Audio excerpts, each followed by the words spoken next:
안녕하세요. 낭낭이입니다. 사람은 누구나 힘들 때는 자기 자신을 돌아보는 시간을 가지는 것 같아요. 내가 무엇 때문에, 누구 때문에 힘든지, 어떻게 하면 지금 겪고 있는 이 불안정한 감정을 떨쳐버릴 수 있는지 생각이 많아지죠. 이 책, 나에게 다정해지기로 했습니다에는 저자가 어떻게 마음 공부를 해나가야 하는지, 어떻게 나의 마음을 다스리고 지킬지를 0장에서부터 6장까지 잘 설명해 놓았습니다. 그중 제가 오늘 읽어드리고 싶은 것은 제2장.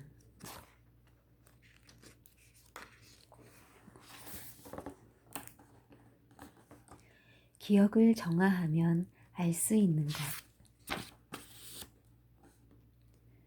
삶은 기억 덩어리. 아버지가 술에만 취하면 레파토리로 하는 이야기가 있습니다. 직접 본 건 아닌데 하도 듣다 보니 영화의 한 장면처럼 눈앞에 그려집니다.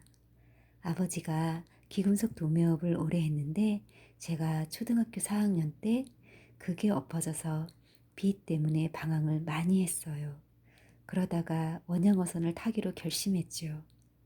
아버지가 배를 타고 대서양에 간다고 해서 집이 한동안 술렁술렁했습니다. 아버지로서는 모든 걸 실패한 후 머리를 깎고 절로 들어가는 심정으로 한 번도 해보지 않은 뱃일을 선택한 것이었어요. 전혀 이성적인 판단이 아니었던 거죠. 지금 돌이켜보니 그때 아버지 나이가 고작 42살이었어요. 가까운 사람들의 우려대로 아버지는 큰돈을 벌기는커녕 6개월 동안 죽을 고생을 한 건 물론이고 원양어선 업체까지 부도나는 바람에 다른 한국인 선원들과 함께 스페인의 어느 작은 어촌에 갇히고 말았어요. 비행기표를 구할 돈도 없고 연락마저 끊어져서 우리 식구에게는 아주 심각한 사건이었습니다. 우여곡절 끝에 아버지는 집으로 돌아올 수 있었지만 그 뒤로 선원들과 그 업체 대표 사이에 몇 년간 소송도 진행했어요. 하여튼 그때 아버지는 50kg도 채 안 되는 거의 뼈만 남은 상태로 귀국했습니다. 한국으로 돌아오기 직전에는 무려 열흘 동안 물만 먹고 버텼다지요. 그런데 아버지의 취중 레퍼토리는 굶으며 고생한 이야기가 아니에요. 망망대해에서 문어를 잡는 일이 당신과 너무 맞지 않아서 죽고 싶다는 생각으로 어느 한밤에 갑판에 올랐다고 합니다. 그때 갑자기 귓등으로 아빠! 하고 부르는 제 목소리가 들리면서 제 얼굴이 눈앞에 보였다는 거예요. 이게 꿈인가 생시인가 할 정도로 더없이 생생해서 정신이 번쩍 들었다고 합니다. 그때 기필코 살아서 돌아가야겠다는 다짐을 했다고요. 삼류 드라마에나 나올 법한 장면이지만 실화이지요. 실화란 그렇습니다. 오히려 너무 드라마 같아서 유치하고 현실감이 없어요. 제가 의도하지는 않았지만 아버지가 죽고 싶은 순간에 저는 환영으로 나타났습니다. 그 덕분에 아버지는 인생에서 큰 위기였던 40대 어느 지점에서 삶의 끈을 다시 끌어잡았고 30년이 지난 지금도 술을 한잔하면 제가 옆에 있는 날에는 꼭 그 이야기를 꺼냅니다.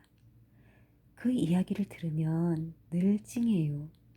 그때의 아버지가 안쓰러워서라기보다는 우리 네 식구만 아는 이야기, 세상 누구도 모르는 이야기이기 때문입니다.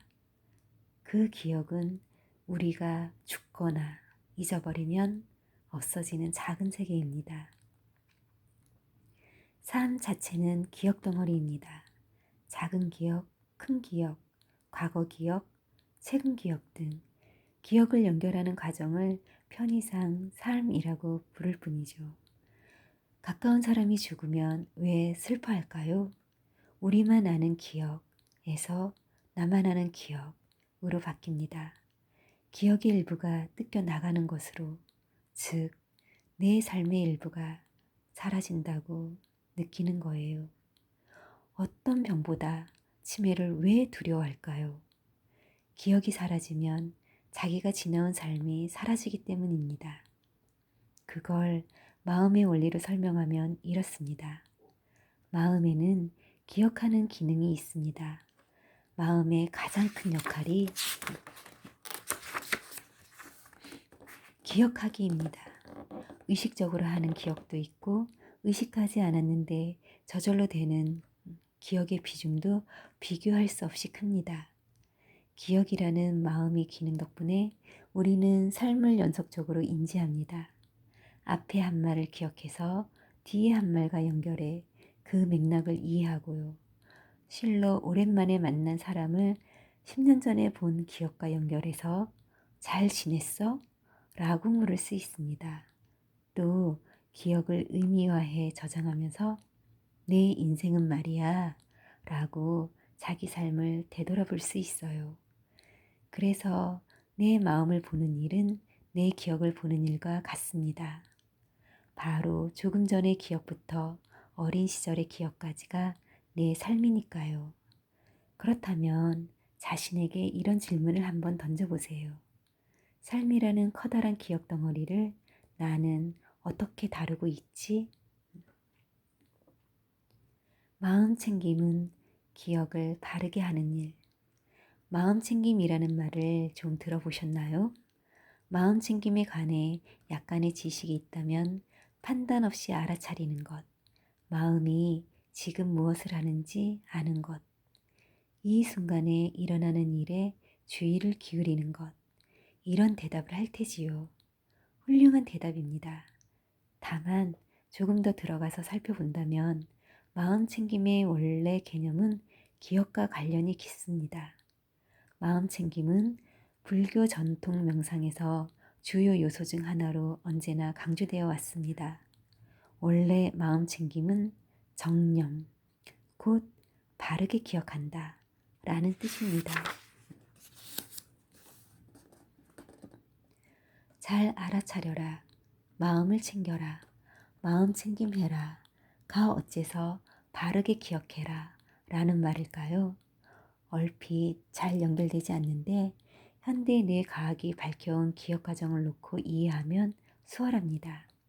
기억은 인간이 정보를 받아들이고 저장, 유지하고 꺼내는 인지 활동의 총합입니다. 그런데 어떤 정보를 왜곡해서 기억한다든가 나쁜 기억을 계속 꺼내본다든가 좋은 기억은 쉽게 잊어버린다면 정신건강에 해롭겠지요. 반대로 정보를 바르게 받아들이고 그렇게 받아들인 정보를 필요에 따라 잘 저장, 유지해서 좋은 기억으로 상기한다면 정신건강에 이롭고 자기 삶 자체를 건강하게 인지할 수 있을 겁니다. 그러니까 마음 챙김하는 일은 기억을 바르게 하는 일, 삶을 건강하게 인지하는 일이라고 이해할 수 있습니다. 성현 씨 이야기로 기억과 정신건강의 관계를 조금 더 이해해 보겠습니다. 결혼이 뜻대로 되지 않네요. 성현 씨는 결혼할 뻔한 경험이 있었다고 합니다. 그런데 결혼을 앞두고 현실적인 문제로 다툼이 시작되자 잠수를 타고 말았다고요. 결혼말이 오갈 쯤이면 신혼집은 어떻게 마련할지부터 혼수나 결혼식 등에 이르기까지 크고 작은 문제를 결정하고 조율하면서 커플끼리 또는 집안끼리 많이들 시끄럽습니다. 누구나 그런 힘든 시기를 거쳐 결혼하게 되는데 성현 씨는 그때 기분 나쁜 느낌과 강한 거부감에 휩싸여서 헤어날 수 없었다고 했습니다.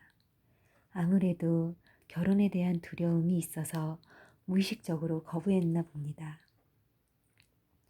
성현 씨가 어릴 때 부모님이 사이가 좋지 않아서 심하게 다툴 때가 많았다고 합니다.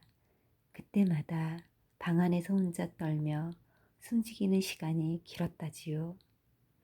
물론 어른이 된 지금은 부모님을 이해하고 부모님과의 관계도 크게 나쁘지 않습니다. 그런데 실제로 결혼한다고 생각하니까 갑자기 숨이 막히고 자신도 불행한 결혼 생활을 할 것 같은 두려움을 떨쳐내기 어려웠어요.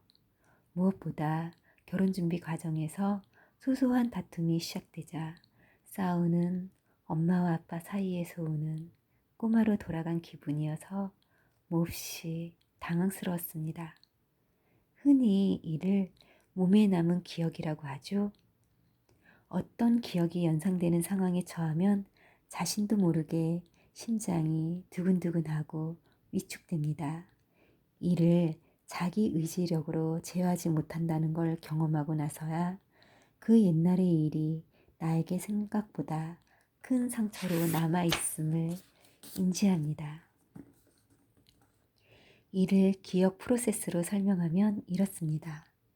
어떤 괴로운 경험을 할 때 우리 뇌는 괴롭다, 괴롭다 하는 느낌을 저건 위험하니까 조심해야 해 하는 의미로 언제든 꺼낼 수 있도록 과장해서 저장해 둡니다.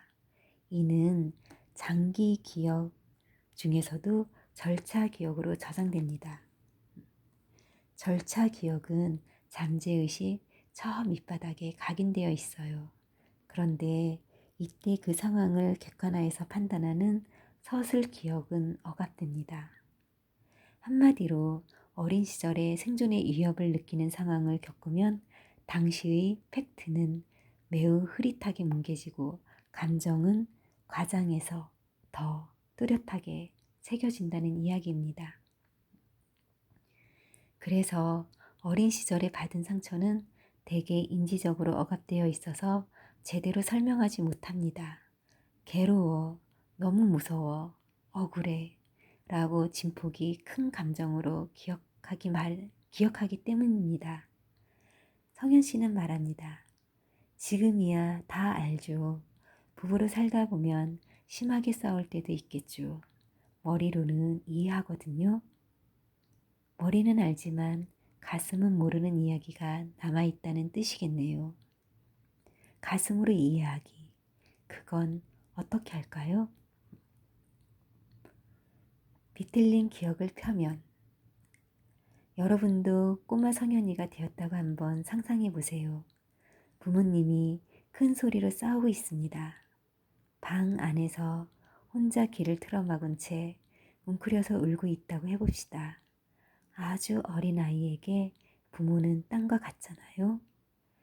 부모의 싸움은 땅이 흔들리는 경험으로 느낄만 하죠. 아이는 뭘 잘 모르니까 엄마 아빠가 싸우는 이유가 나 때문인가? 나를 버리면 어떡하나? 몹시 두려울 수 있습니다.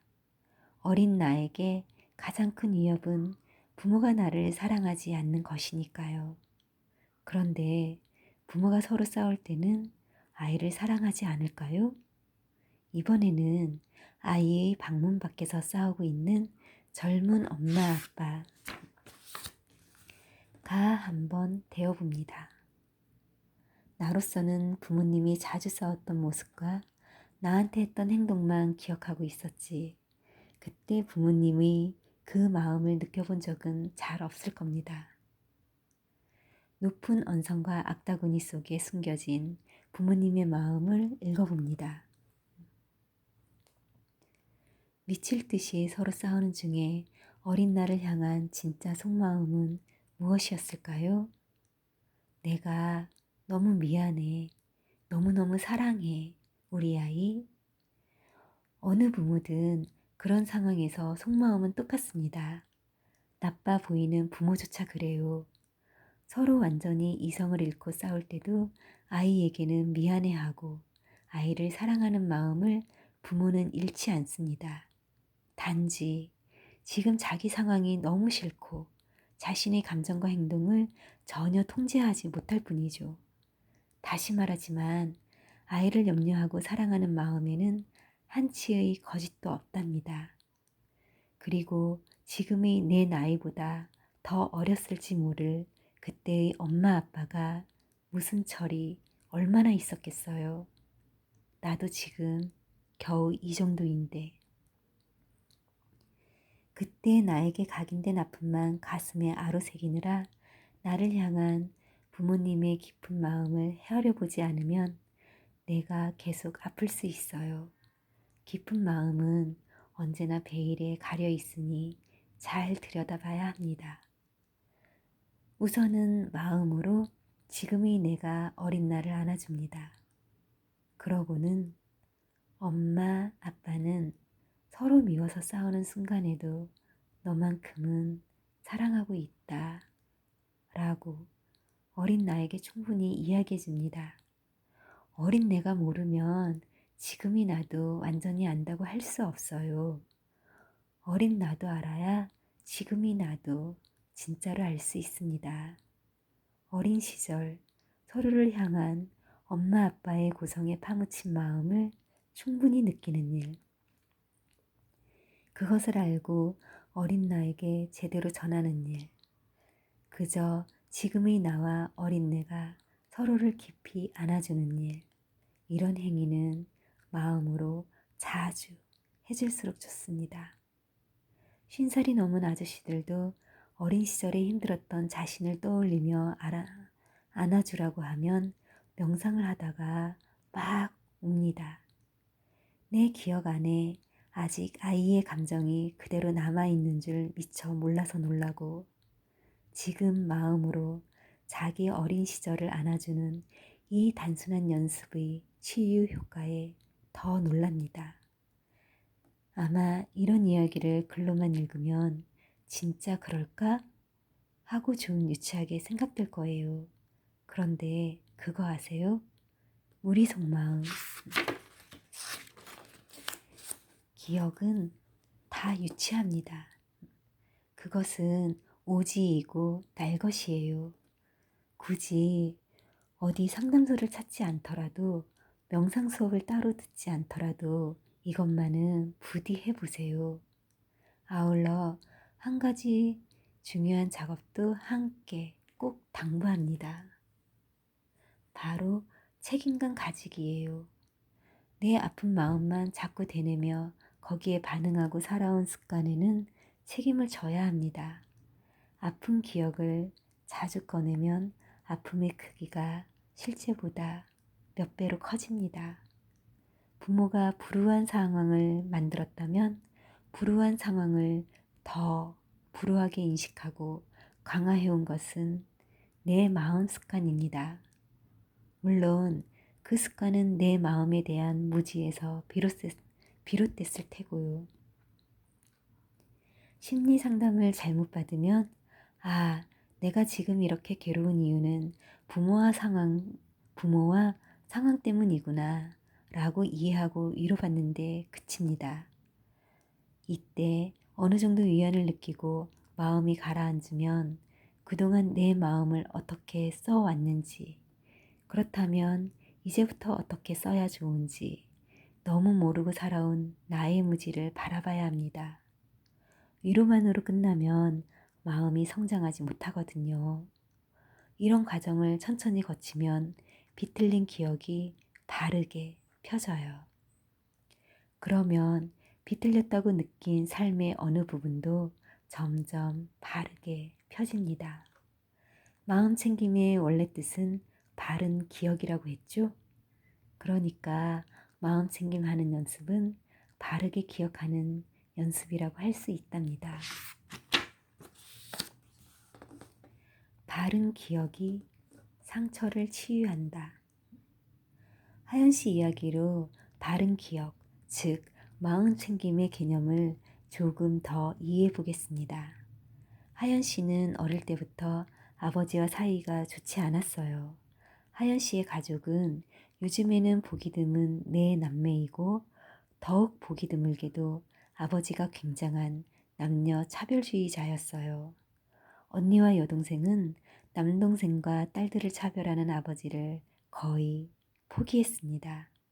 그런데 둘째 딸은 하연 씨만은 늘 아버지에게 대항했어요. 욕심도 많고 똑똑했던 그녀는 남들이 부러워하는 대기업에 취직하여 결혼도 했고 아이도 둘 둘을 낳았습니다. 그러면서 자신이 경쟁에서 이기고 강해진 데에는 아버지에게 인정받고 싶은 동력이 크게 작용했음을 이해했습니다. 엄마가 되고 나자 그런 아버지에게 미운 마음 대신 고마운 마음도 이따금 일어났어요. 명상을 하는 동안 아버지에 대한 부정적 기억을 고마운 마음으로 감싸 안으면서 마음이 밝아졌고 아버지의 말과 행동에 덜 휘둘리게 되었죠. 그러나 어디까지나 명상하는 동안만 그러할 뿐 명절이나 생신 같은 가족 모임에만 다녀오면 늘 후회와 반성을 반복했습니다. 아버지의 사소한 말과 행동에 어릴 때부터 억눌렸던 화가 자신도 모르게 표출됐기 때문이에요. 아빠가 우리한테 해준 게 뭐 있어? 최근 어머니의 생신날 이 말이 불씨가 되어서 아버지와 크게 싸웠습니다. 그날은 말다툼 끝에 아버지가 드라마처럼 목 뒤를 잡고 주저앉는 일까지 벌어졌죠. 천만 다행히도 큰 사건으로 번지지는 않았지만 식구들은 얼굴이 하얘질 정도로 놀랐어요. 하연 씨는 아버지를 향한 반성과 고마움이 일어난 상태, 그러니까 자기 마음이 환해지는 바른 마음 상태를 잘 알았습니다. 스스로 바른 마음과 바르지 못한 마음을 구분할 수 있었어요. 그러나 일상에서 바른 마음 상태가 꾸준히 이어지지는 못했습니다.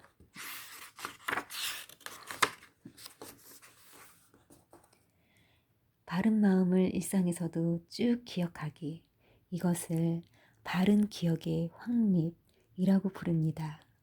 바른 마음을 바르다고 하는 것, 바르지 못한 마음을 바르지 못하다고 하는 것, 그리고 마음이 길을 잃었을 때 바른 마음을 떠올리는 것, 바른 방향으로 능숙하게 마음을 기울이는 것, 그것들을 정착시키는 과정을 말합니다. 좋은 강연을 듣고 책을 읽을 때는 그래, 맞아, 제대로 이해했어, 이제 이렇게 해야지 라고 생각하지만 그때 생겨난 지혜를 일터로 돌아가거나 식구들과 지내면서 금세 잊어버리죠. 바른 마음을 잠시 망각했다고 볼 수 있어요. 그래서 마음 챙김의 본래 뜻이 바른 기억인 거예요. 바른 마음을 잊지 말아야 하고 혹시 잊었다면 다시 기억해서 바른 마음을 불러오라는 뜻이 내포되어 있습니다. 삶에서 이런 연습에 익숙해지면 바른 기억이 확립되어 갈 수 있겠지요. 이를 다른 말로 하면 과거에 나쁘게 저장된 기억이 현재 경험에 별 영향을 미치지 않는다는 뜻입니다. 마크 트웨이는 과거 경험으로 현재 경험이 결정되는 일을 이렇게 표현했습니다. 뜨거운 난로 위에 앉았던 고양이처럼 되지 않도록 말이다. 그 고양이는 이제 식은 난로 위에도 절대 앉지 않을 것이다.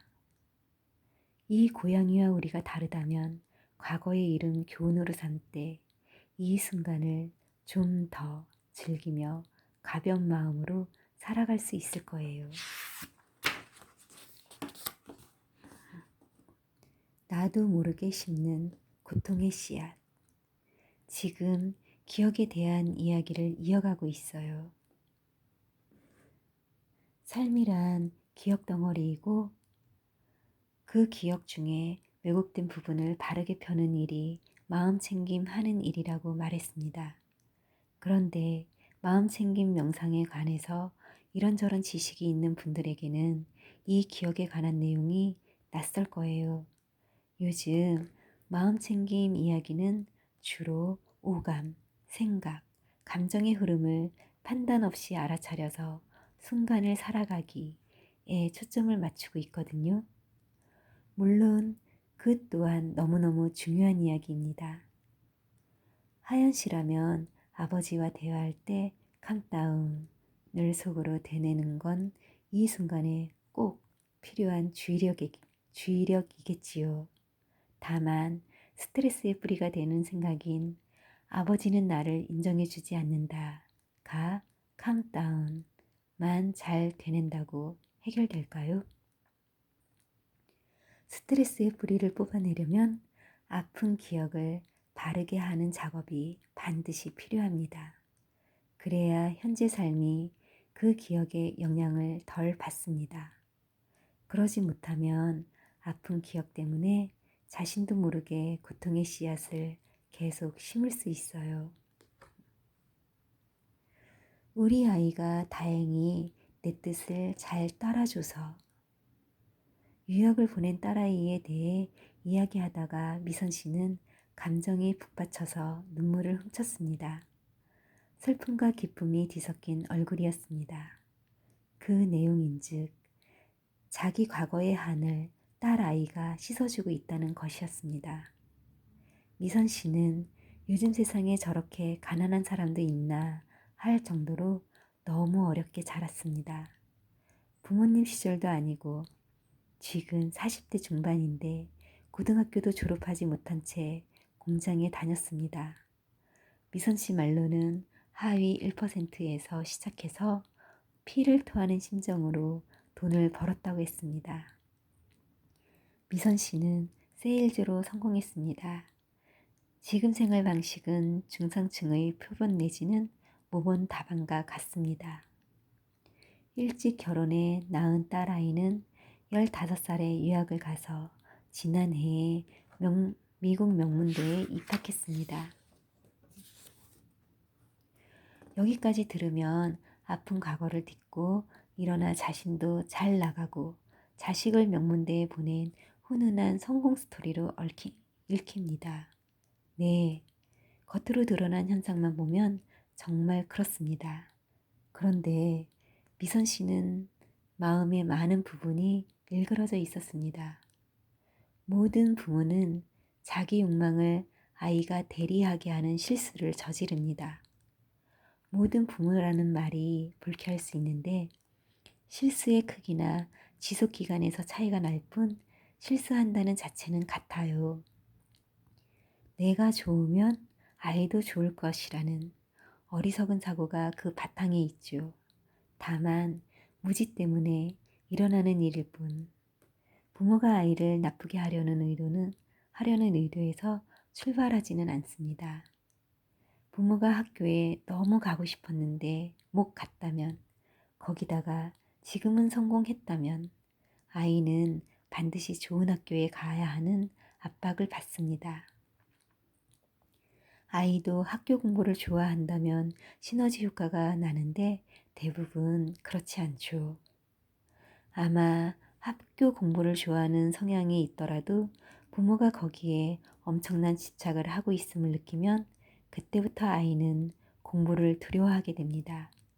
만약 부모의 경제력이 막강하다면 부모가 바빠서 아이에게 충분한 사랑을 표현하지 못했다면 아이는 부모와의 관계에서 거절당할까봐 두려워서 그 마음을 드러내기 어렵습니다. 부모를 거스르고자 하는 욕망, 자신을 찾고자 하는 욕망은 수면 아래로 내려가게 되지요. 지금 미선 씨는 딸 아이를 통해 자기 목표를 실현했고 그 아이에게 잠재된 욕망이나 상처가 아직 드러나지 않은 상태이기 때문에 평화로운 시기를 보내고 있습니다. 그러나 위태로운 평화였어요. 지나가는 이야기로 지금은 괜찮아졌지만 아이가 처음 유학을 가서 우울증으로 약을 먹는 등 많이 힘들어했다는 일화를 결코 흘려들을 수 없었습니다. 아이가 중학교 때 먼저 유학을 떠나길 바랐고 지금 다니는 대학에도 자신이 가길 원했어요. 미선 씨는 딸아이가 자기 꿈을 찾아갔다고 믿었습니다. 그런데도 아이가 내 뜻을 잘 따라줬다. 아이는 정말 착하다. 엄마를 잘 이해하고 고마워한다. 라고 모순된 이야기를 합니다. 사실 굉장히 무서운 이야기예요. 미선 씨는 앞으로 어떤 힘겨운 상황이 일어날지 모르는 채 고통의 씨앗을 열심히 심어왔고 여전히 심고 있습니다. 심지어 자신이 그 씨앗을 심어왔다는 사실도 부정하면서 말이죠. 아이가 원해서 라고 믿고 있으니까요. 아이 학비를 마련하기가 버겁긴 하지만 아이를 믿고 버틴다는 미선 씨에게서 서늘한 욕망의 그림자가 보였습니다. 커다란 욕망은 한에서 비롯됐을 겁니다. 자기 한을 자신이 풀지 않으면 그 한은 얄궂게도 전승됩니다. 미선 씨는 자신이 못 배운 한을 아이에게 물려주지 않았다는 데에 자부심을 지니고 있었어요. 그러나 안타깝게도 이미 똑같은 한이 전승되고 말았어요. 욕망을 거부당하는 한 말입니다. 학교에 다니고 싶다는 미선 씨 자신의 욕망이 철저히 거부당했던 것처럼 아이는 내 뜻대로 살고 싶은 욕망을 미선 씨로부터 철저히 거부당하고 있습니다. 만약 미선 씨가 마음을 공부했더라면, 자기 과거 기억을 바르게 했더라면 단지 아픈 기억을 한으로 크게 키워서 아이에게 고스란히 물려주지 않아도 되었을 겁니다. 지금까지 왜 마음 공부를 해야 하는지, 기억을 어떻게 다루어야 하는지 살펴봤습니다. 다음 장부터는 일상생활 속 마음 챙김 이야기여서 일상적인 주제로 넘어가기 전에 마음밭을 고르고 싶었습니다.